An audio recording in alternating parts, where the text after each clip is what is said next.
Welcome back, YouTube fans. We're going to be talking today about the Chiko USA solar carport. More specifically, we're going to be looking to focus on the concrete foundation holding up the structure.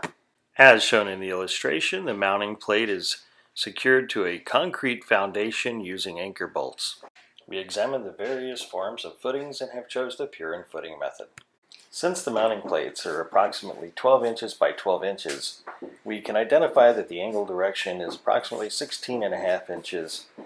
So we're going to need a little bit more on the side, so we've decided to go with a 20-inch form tube. We will use the form tubes to create a 4-foot in-the-ground structure and approximately 6 inches above the ground, using the method shown here on the screen.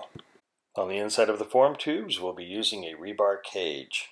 For anchoring the carport into the ground, we have chosen the 1x18 J-bolt.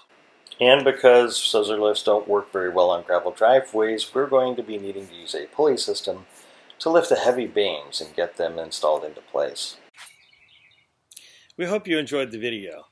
We're putting information out there before we build, because what we want to be able to do is try to do several live streams regarding the actual installation, since it is a large project and it's something that should not be taken lightly.